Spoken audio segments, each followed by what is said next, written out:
Hello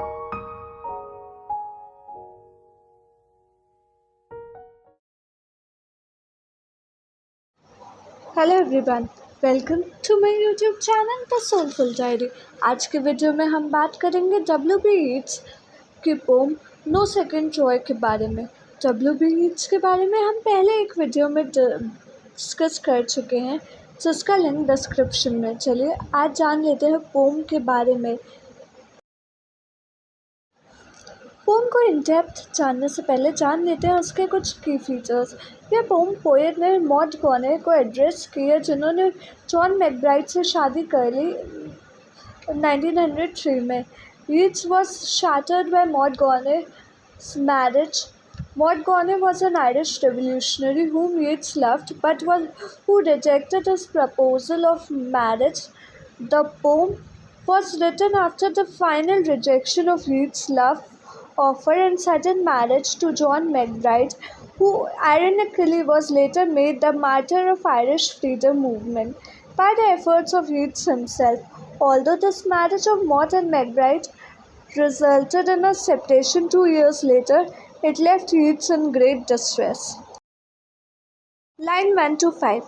Why should I blame her that she filled my days with misery, or that she would of late have taught to ignorant men most violent ways, or hurled the little streets upon the great, had they but courage equal to desire? The poem was published in 1921 in the collection titled The Green Helmet and Other Poems. It is a combination of personal and political concerns. The poem begins on a personal plane with a rhetorical question saying that Yeats' eye of the poem should not blame her, Maud Gonne, for filling his life with misery.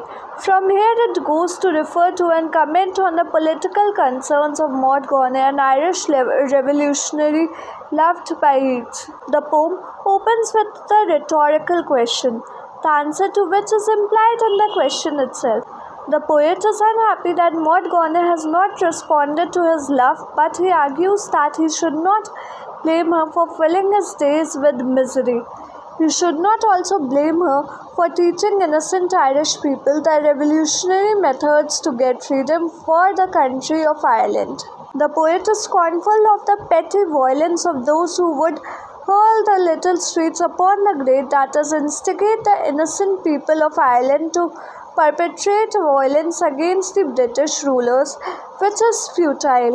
The poet blames the revolutionary lady for hurting his love and cruelly, but waives that blame and is prepared to forget and forgive her. However, he fails to understand her political attitude and the revolutionary violence that the lady preached to her countrymen, Irish people, for winning the freedom of their country against the British tyranny.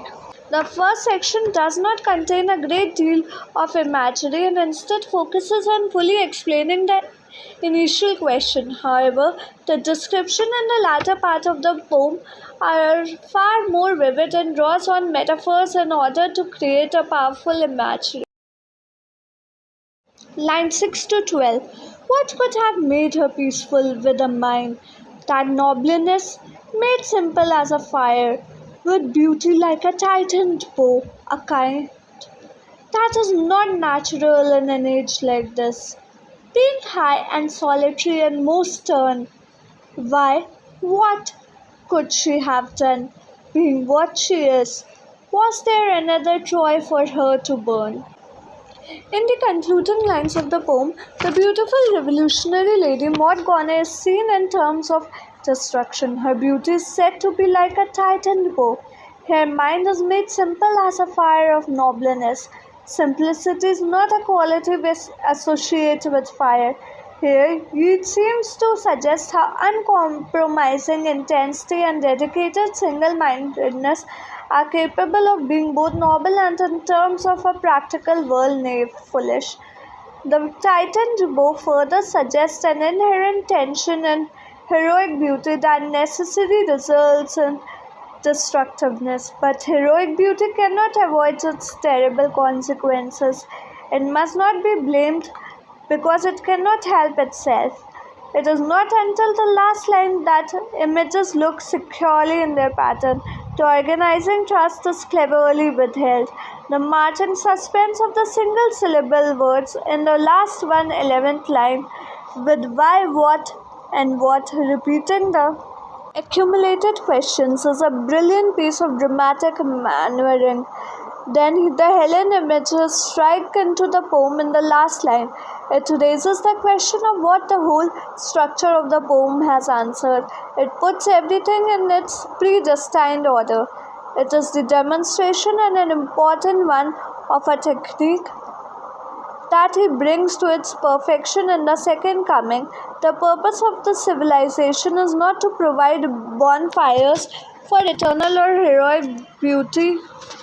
Ireland has not failed because it has not been burned like Troy. The poet clearly demonstrates the destructive aspect of beauty not only in the personal terms but also in the national as well as mythological terms. Devices metaphor. The speaker compares his beloved to Helen of Troy, suggesting that the duality of love and war is timeless. Symbolism. The poem references the mythological city of Troy. The speaker also draws on the mythological relationship between Greek gods Ares and Aphrodite, who had a number of clandestine relationships. Alliteration. Why? What could she have done, being what she is? Simile. That is not natural in an age like this, with beauty like a tightened boa kind.